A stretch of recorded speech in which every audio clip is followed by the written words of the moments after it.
Hello guys, welcome back to my YouTube channel. आज मैं आपके लिए एक नया टॉपिक लेकर आई हूँ जिसका नाम है क्रोमेटोग्राफी। आज हम क्रोमेटोग्राफी के बारे में बात करेंगे कि ये क्या होती है और इसको किसने डेवलप किया, ये किस तरह से काम करती है और किन किन बेसिस के ऊपर क्रोमेटोग्राफी को डिफरेंट डिफरेंट कैटेगरीज में क्लासीफाई किया गया है। क्रोमेटोग्राफी क्या होती है? क्रोमेटोग्राफी एक फिजिकल मेथड है for the separation of compounds.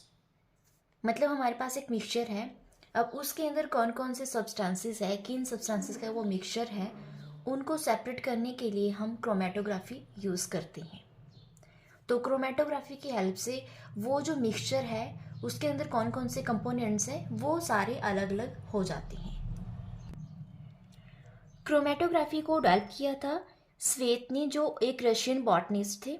उन्होंने इसको यूज़ किया प्लांट पिगमेंट को सेपरेट करने के लिए, ठीक है। और स्वेट को हम फादर ऑफ क्रोमेटोग्राफी भी बोलते हैं क्योंकि इन्होंने ही क्रोमेटोग्राफी को डेवलप किया था, इसलिए Tswett is also known as father of chromatography. Chromatography क्या है? क्रोमेटोग्राफी को एक ग्रीक वर्ड से लिया गया है, ठीक है, जिसका मतलब होता है, क्रोमा का मतलब है कलर और ग्राफिन का मतलब है राइटिंग।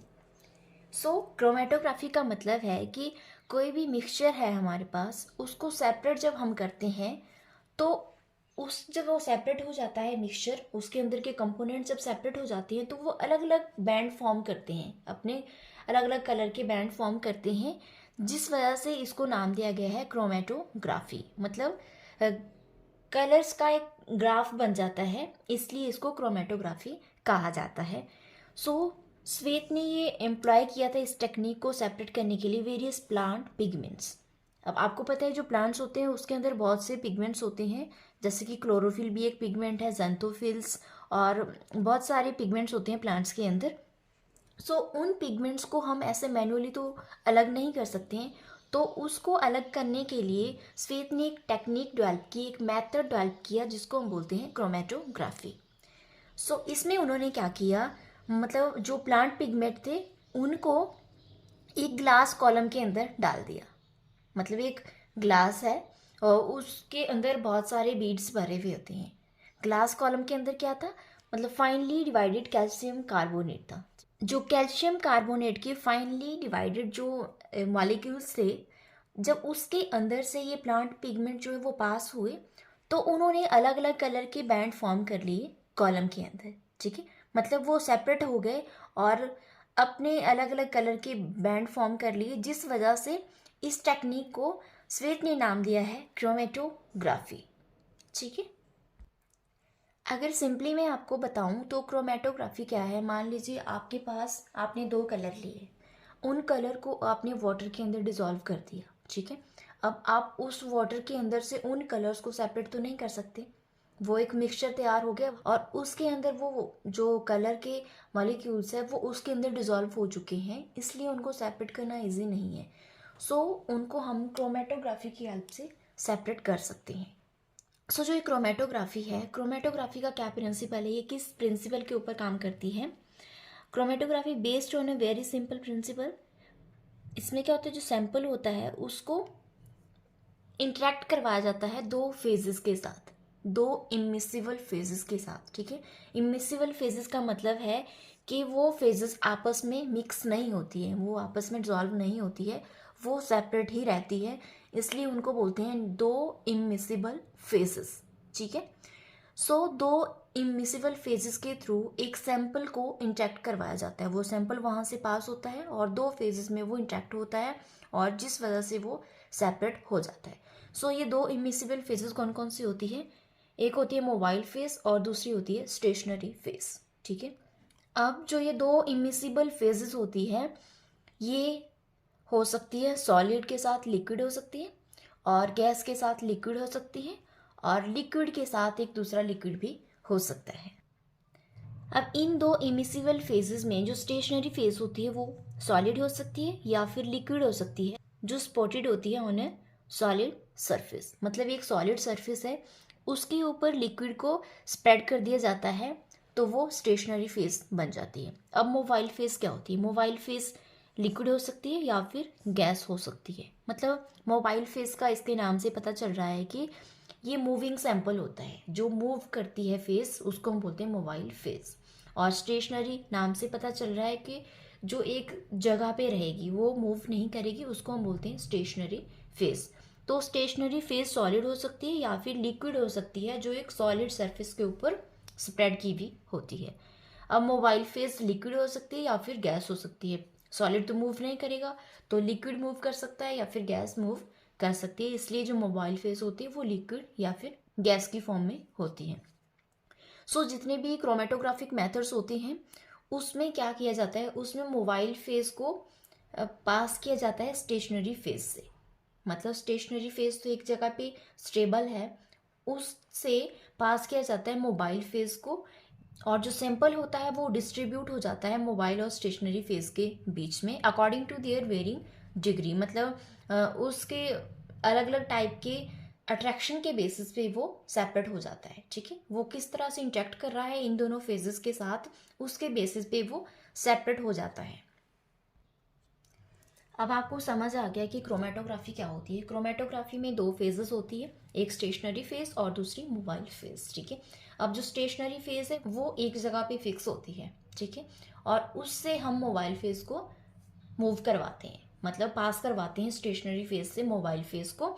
और मोबाइल फेज के साथ में जो सैंपल हमने सेपरेट करना होता है वो उसके साथ ही सेपरेट हो जाता है, क्योंकि जो सैंपल के अंदर हमारे सब्सटेंस होते हैं, जो मॉलिक्यूल्स होते हैं, वो अलग अलग टाइप की इंट्रैक्शन शो करते हैं मोबाइल फेस और स्टेशनरी फेस के साथ। ठीक है, अब उनकी जो वेरिंग डिग्री ऑफ इंट्रैक्शन है अलग अलग फेजेस के साथ, उसके बेसिस पे वो सेपरेट हो जाते हैं। अब हम बात करते हैं कि जो क्रोमेटोग्राफिक मेथड्स हैं वो किस बेसिस पे क्लासिफाई किए गए हैं। Chromatographic methods can be classified in 3 fundamental veg.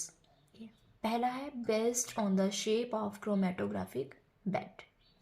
एक होती है प्लेनर क्रोमेटोग्राफी और दूसरी होती है कॉलम क्रोमेटोग्राफी। प्लेनर क्रोमेटोग्राफी को ओपन बेड क्रोमेटोग्राफी भी कहते हैं।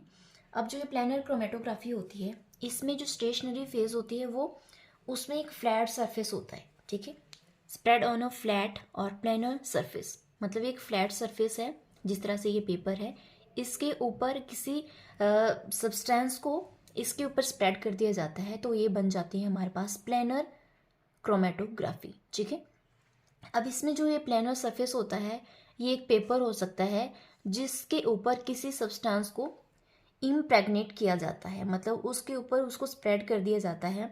और इस केस में जो क्रोमेटोग्राफी होती है उसको हम बोलते हैं पेपर क्रोमेटोग्राफी। ठीक है, मतलब एक पेपर के ऊपर हम किसी सब्सटेंस को स्प्रेड करते हैं और उसको यूज़ करते हैं एज अ स्टेशनरी फेस, तो उसको हम बोलते हैं पेपर क्रोमेटोग्राफी। प्लेनर क्रोमेटोग्राफी में दूसरा केस क्या हो सकता है कि जो स्टेशनरी फेस होती है वो एक थिन लेयर की फॉर्म में हो सकती है, जिसको एक ग्लास या मेटल या प्लास्टिक सरफेस के ऊपर जो है स्प्रेड किया जाता है। अगर तो हमने उसको पेपर के ऊपर स्प्रेड किया तो वो बन गई पेपर क्रोमेटोग्राफी। और अगर हमने उसको किसी मेटल सरफेस पे या फिर प्लास्टिक प्लेट के ऊपर या फिर ग्लास के ऊपर स्प्रेड किया है किसी सब्सटेंस को, मतलब एक थिन लेयर फॉर्म की है ग्लास, मेटल या फिर प्लास्टिक प्लेट के ऊपर, तो उस केस में इस क्रोमेटोग्राफी को हम बोलते हैं थिन लेयर क्रोमेटोग्राफी। मान लीजिए हमारे पास कोई भी एक सरफेस है, ठीक है, वो ग्लास है, मतलब कांच का एक टुकड़ा ले लीजिए। ठीक है, उसके ऊपर हमने किसी सब्सटेंस को एक थिन लेयर की फॉर्म में स्प्रेड कर दिया, तो वो बन गई थिन लेयर क्रोमेटोग्राफी। ठीक है, कोई भी मेटल सरफेस हो सकता है, प्लास्टिक की प्लेट हो सकती है। ठीक है, अब जो इसमें जो स्टेशनरी फेज होती है वो मोस्टली यूज़ होती है सिलिका जेल या फिर एल्यूमिना। ठीक है, मतलब कॉमनली तो हम सिलिका जेल को यूज़ करते हैं। सिलिका जेल जो होता है उसमें जो सिलिकॉन एटम्स होते हैं वो ऑक्सीजन एटम के थ्रू एक दूसरे से लिंक्ड होते हैं, मतलब ऑक्सीजन एटम उनके बीच में होता है जिससे दो सिलिकॉन एटम्स जो है वो आपस में ज्वाइंट होते हैं और इस तरह से एक नेटवर्क, मतलब एक पूरा स्ट्रक्चर फॉर्म करते हैं जिसको हम यूज़ करते हैं as a stationary phase in a thin layer of chromatography. अब दूसरी जो टाइप आती है on the basis of shape of the chromatographic bed, वो आती है कॉलम क्रोमेटोग्राफी। अब कॉलम क्रोमेटोग्राफी में क्या होता है, मतलब एक वेसल होता है, एक ट्यूब होती है, उसके अंदर स्टेशनरी फेज को फिल किया जाता है। मान लीजिए ये एक ट्यूब है, ठीक है। इस ट्यूब के अंदर हमने स्टेशनरी फेज को फिल कर दिया है, ठीक है। मतलब इस पूरी ट्यूब को एक स्टेशनरी फेज से भर दिया है, इसको एक स्टेशनरी बेड बना दिया है एक ट्यूब के अंदर, ठीक है। अब उस स्टेशनरी फेज से हम अपनी मोबाइल फेज को पास करवाएंगे, जिसके थ्रू जो हमारा जिस मिक्सचर को हमने सेपरेट करना है वो सेपरेट हो जाएगा, ठीक है। इस केस में हम इस क्रोमेटोग्राफी को बोलते हैं पैक्ड कॉलम क्रोमेटोग्राफी। मैं एक सिंपल लैंग्वेज में समझाती हूँ कि मान लीजिए हमारे पास ये एक बर्तन है, ठीक है। इस बर्तन के अंदर हमने बहुत सारे कंकर भर दिए हैं, बहुत सारे पत्थर भर दिए हैं, छोटे छोटे छोटे छोटे छोटे छोटे पत्थर, मतलब इसको पूरी तरह से पैक कर दिया है। अब उसके अंदर हम ऊपर से डालेंगे हम पानी, ठीक है। अब जो ये पानी होता है वो एकदम से नीचे नहीं पहुंचेगा, वो उन पत्थरों के बीच से अपना रास्ता बनाएगा और तब जाके वो नीचे पहुंच पाएगा। इसी तरह से ये कॉलम क्रोमेटोग्राफी जो होती है, इसमें भी इसी तरह से एक स्टेशनरी बेड बनाया जाता है एक ट्यूब के अंदर, जिसको पूरी तरह से भर दिया जाता है ट्यूब को। तो उस केस में हम कॉलम क्रोमेटोग्राफी को बोलते हैं पैक्ड कॉलम क्रोमेटोग्राफी, क्योंकि इसमें हमने जो ट्यूब है, मतलब हमारा एक जो कॉलम है, उसको हमने पूरी तरह से पैक कर दिया है, इसलिए इसको नाम दिया गया है पैक्ड कॉलम क्रोमेटोग्राफी। अब दूसरा जो केस आता है कॉलम क्रोमेटोग्राफी के अंदर, उसमें क्या होता है, जो स्टेशनरी फेज है उसको एक ट्यूब की वॉल के साथ कंसंट्रेट किया जाता है। मतलब ये एक ट्यूब है, ठीक है। इस ट्यूब की जो ये वॉल है, यहाँ पे एक स्टेशनरी फेस चिपका दी जाती है, मतलब एक लेयर बना दी जाती है स्टेशनरी फेस की ट्यूब की वॉल के साथ साथ। और बीच वाला जो ये पार्ट है इसको ओपन रहने दिया जाता है। मतलब एक ट्यूब जो होती है, ट्यूब के साइड वॉल जो होती है उसके ऊपर एक स्टेशनरी फेस को स्प्रेड कर दिया जाता है और बीच वाला पार्ट जो है वो खाली रहने दिया जाता है। तो इस केस में कॉलम क्रोमेटोग्राफी को नाम दिया गया है ओपन ट्यूबुलर कॉलम क्रोमेटोग्राफी। सो मैंने आपको बताया कि जो on the basis of the shape of chromatographic bed, जो क्रोमेटोग्राफी होती है वो दो टाइप की होती है, ठीक है। पहला आती है प्लानर क्रोमेटोग्राफी और दूसरी आती है कॉलम क्रोमेटोग्राफी, ठीक है। प्लानर क्रोमेटोग्राफी में क्या होता है, एक प्लेन सरफेस होता है, उसके ऊपर जो है स्टेशनरी फेस को स्प्रेड किया जाता है, ठीक है। अगर तो उसको पेपर के ऊपर स्प्रेड किया जाता है तो उस केस में क्रोमेटोग्राफी को नाम दिया गया है पेपर क्रोमेटोग्राफी। अगर उसको किसी प्लास्टिक शीट के ऊपर या फिर उसको मेटल सरफेस के ऊपर या फिर किसी ग्लास के प्लेट के ऊपर उसको स्प्रेड किया जाता है, मतलब एक थिन लेयर की फॉर्म में स्प्रेड किया जाता है, तो उसको नाम दिया गया है थिन लेयर क्रोमेटोग्राफी। अब on the basis of shape of chromatographic bed दूसरा जो टाइप आता है वो आता है कॉलम क्रोमेटोग्राफी।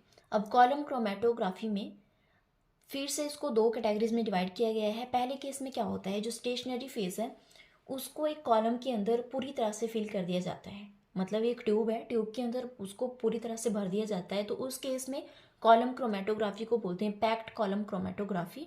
और अगर स्टेशनरी फेस को ट्यूब की वॉल के साथ साथ स्प्रेड किया जाता है, मतलब जो वॉल होती है ट्यूब की वहीं पे उसको कंसंट्रेट किया जाता है, तो उस केस में क्या बोलते हैं ओपन ट्यूबुलर कॉलम क्रोमेटोग्राफी। क्योंकि जो ये ट्यूब है ये बीच से ओपन है, इसलिए इसको नाम दिया गया है ओपन ट्यूबुलर कॉलम क्रोमेटोग्राफी। अब दूसरा जो वे आता है इसको क्लासिफाई करने का वो है based on the physical state of the mobile and stationary phase. मतलब मोबाइल फेस और स्टेशनरी फेस का फिजिकल स्टेट क्या है, उसके बेसिस पे भी इसको दो कैटेगरीज में डिवाइड किया गया है, gas chromatography and liquid chromatography. So इसमें पहले आता है physical nature of mobile phase, ठीक है। मतलब सबसे पहले हम मोबाइल फेस को लेकर चलते हैं।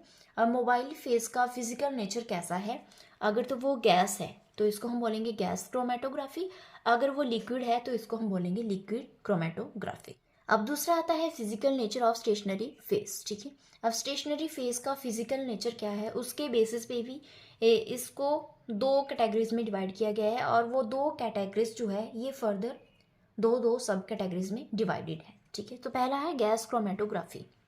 अगर तो ये गैस क्रोमेटोग्राफी है तो इसमें दो केसेस हो सकते हैं, ठीक है। गैस तो हमारे पास मोबाइल फेस है, ठीक है। तो इसमें जो स्टेशनरी फेस होएगी वो सॉलिड होएगी या फिर लिक्विड होएगी, ठीक है। मतलब या तो वो सॉलिड हो सकती है, सॉलिड सरफेस हो सकता है, या फिर लिक्विड हो सकता है जो सॉलिड सरफेस के ऊपर स्प्रेड किया हुआ होता है, ठीक है। तो इसको हम बोलते हैं, अगर इसका स्टेशनरी फेज सॉलिड है तो इसको हम बोलेंगे गैस सॉलिड क्रोमेटोग्राफी। अगर इसका जो स्टेशनरी फेज है वो लिक्विड है तो इसको हम बोलेंगे गैस लिक्विड क्रोमेटोग्राफी, ठीक है। अब इसमें जो दूसरा टाइप आता है वो आता है लिक्विड क्रोमेटोग्राफी। अब लिक्विड क्रोमेटोग्राफी में भी ऐसा ही होता है कि अगर हमारे पास जो स्टेशनरी फेज है वो सॉलिड है तो उसको हम बोलेंगे लिक्विड सॉलिड क्रोमेटोग्राफी, और अगर हमारे पास स्टेशनरी फेज लिक्विड है तो इसको हम बोलेंगे लिक्विड लिक्विड क्रोमेटोग्राफी।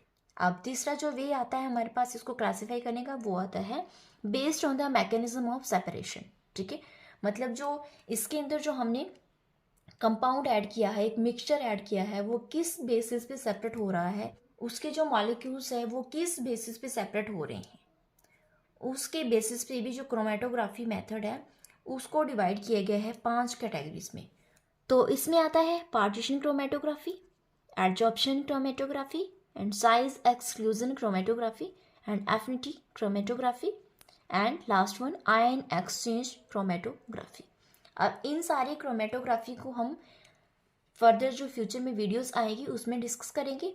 आज के लिए मैं आपको एक बेसिक ओवरव्यू देना चाहती थी कि क्रोमेटोग्राफी क्या होती है और ये किस किस बेसिस के ऊपर इसको क्लासिफाई किया गया है, और इसमें किस तरह से हम जो एक हमारे पास मिक्सचर होता है उसको हम किस तरह से सेपरेट कर सकते हैं।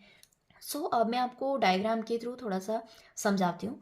मान लीजिए हमारे पास ये एक ट्यूब है, ठीक है, एक कॉलम है। अब इसके अंदर हमारे पास ये है स्टेशनरी फेज, और ये है हमारे पास मिक्सचर, मतलब जिसको हमने सेपरेट करना है, ये है हमारा सैंपल। और यहाँ पे हम अप्लाई करेंगे मोबाइल फेज, मतलब यहाँ से हम अप्लाई करेंगे मोबाइल फेज को। मोबाइल फेज क्या होती है, उसमें मिक्सचर होता है, सैंपल होता है, वही मोबाइल फेज होती है। अब मोबाइल फेज जब स्टेशनरी फेज से होते हुए नीचे आएगी तो जो ये यहाँ पे 2 कलर मिक्स है, अब जो ये 2 कलर मिक्स हैं ये अलग अलग सेपरेट होंगे अपने एफिनिटी के बेसिस पे, मतलब इसका जो क्या इंट्रैक्शन है स्टेशनरी फेस और मोबाइल फेस के साथ उसके बेसिस पे ये सेपरेट हो जाएंगे, ठीक है। अब हम यहाँ से मोबाइल फेस अप्लाई करेंगे तो इस तरह से ये यहाँ पे एक सिंगल बैंड है, इसके अंदर 2 कलर मिक्स्ड है। अब आपको पता नहीं कि वो 2 कलर कौन कौन से, और उसको आप ऐसे फिजिकली सेपरेट नहीं कर सकते, मैनुअली सेपरेट नहीं कर सकते। तो उसके लिए अब मोबाइल फेस यहाँ से ट्रैवल करते हुए ये जो 2 कलर है ये इन्होंने अपने अलग अलग बैंड फॉर्म कर लिए हैं, ठीक है। और ये होते हुए ये जो बैंड है ये यहाँ से होते होते ये नीचे की तरफ मूव कर रहे हैं, और यहाँ पे जो ये अंदर जो इसमें मोबाइल फेस है, ठीक है, मतलब जो इसमें जो सॉल्वेंट है वो यहाँ से मूव कर रहा है, वो यहाँ से नीचे को एल्यूट हो रहा है, और पीछे पीछे होते होते ये जो कलर बैंड है ये नीचे की तरफ मूव हो रहे हैं, और इस तरह से ये दोनों सेपरेट हो जाएंगे। अब हम ये वाला जो बैंड है ये नीचे आ चुका है, अब इसके नीचे हम अपना अलग वैसल लगा सकते हैं और उसके अंदर इसको कलेक्ट कर सकते हैं जब तक ये यहाँ तक नहीं एल्यूट हो जाता। अब ये यहाँ पे एल्यूट हो गया, अब बाकी हमारे पास पीछे जो रहता है वो हमारे किसी काम का नहीं है। अब सेकंड जब बैंड आएगा, अब ये बैंड यहाँ पे पहुँच चुका है, अब इसको जब ये एल्यूट होएगा तो इसको हम एक डिफरेंट सेपरेट वेसल के अंदर कलेक्ट कर सकते हैं, जिस तरह से एक सैंपल के अंदर जो 2 कलर मिक्स थे वो क्रोमेटोग्राफी टेक्निक की हेल्प से सेपरेट हो गए हैं। तो इस तरह से कुछ काम करती है क्रोमेटोग्राफी टेक्निक। अब क्रोमेटोग्राफी टेक्निक को डिटेल में जानने से पहले मैं कुछ आपको एक सिंपल टर्म्स समझाना चाहती हूँ, क्योंकि आपको उन टर्म्स के बारे में पता होना बहुत ज़रूरी है, तभी आपको फर्दर जो मैं वीडियोस लेकर आऊँगी क्रोमेटोग्राफी जो मैंने आपको पीछे बताया, partition, size exclusion, ion exchange chromatography, जितनी भी टाइप की क्रोमेटोग्राफी टेक्निक्स हैं, अब उनको समझने से पहले आपको ये टर्म्स का पता होना ज़रूरी है।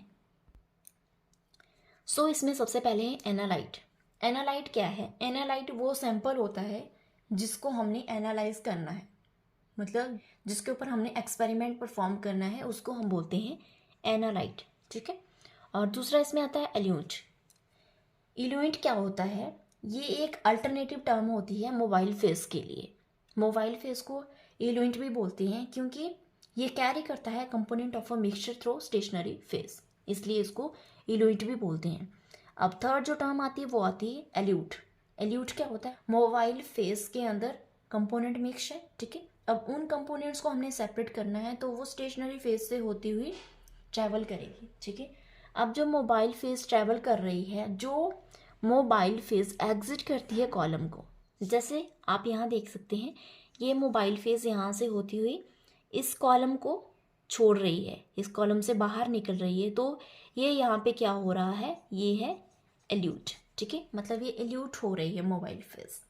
नेक्स्ट है एल्यूजन। एल्यूजन क्या होता है, the process in which solids are washed through a stationary phase by mobile phase. मतलब एक स्टेशनरी फेज है, स्टेशनरी फेज से होते हुए मोबाइल फेज ट्रैवल करती है। अब मोबाइल फेज अपने साथ सॉल्यूट भी लेकर आती है, वो सॉल्यूट्स जो होते हैं वो वॉश होते हैं स्टेशनरी फेज से with the help of mobile phase. अब जब मोबाइल फेज है उन सॉल्यूट्स को अपने साथ जो है वॉश कर रही है, तो उस प्रोसेस को हम बोलते हैं एल्यूजन। मान लीजिए आपके पास एक कलर है, अब उस कलर को आपने वॉश करना है, आप इसके ऊपर एक वाटर का प्रेशर अप्लाई करेंगे। अब जो वाटर का प्रेशर है वो अपने साथ इस कलर को भी वॉश करता जाएगा, ठीक है। अब जो वाटर का प्रेशर है वो क्या है, मोबाइल फेज है। मोबाइल फेज इस कलर को अपने साथ वॉश कर रही है, तो उस प्रोसेस को हम बोलते हैं एल्यूजन। क्योंकि ये जो ये कलर है इसके अंदर वो क्या हो रहा है, वो एल्यूट हो रहा है, और इस प्रोसेस को हम बोलते हैं एल्यूजन। सो ये थी कुछ टर्म्स जो आपको पता होनी चाहिए क्रोमेटोग्राफी को जानने से पहले। आज की वीडियो में बस इतना ही। अब फर्दर वीडियो में मैं आपको एक एक करके सारे क्रोमेटोग्राफी टेक्निक को एक्सप्लेन करूँगी। अगर आपको मेरी वीडियो पसंद आई हो तो मेरी वीडियो को लाइक करना, मेरे चैनल को सब्सक्राइब करना और वीडियो को ज़्यादा से ज़्यादा शेयर करना। Thank you for watching.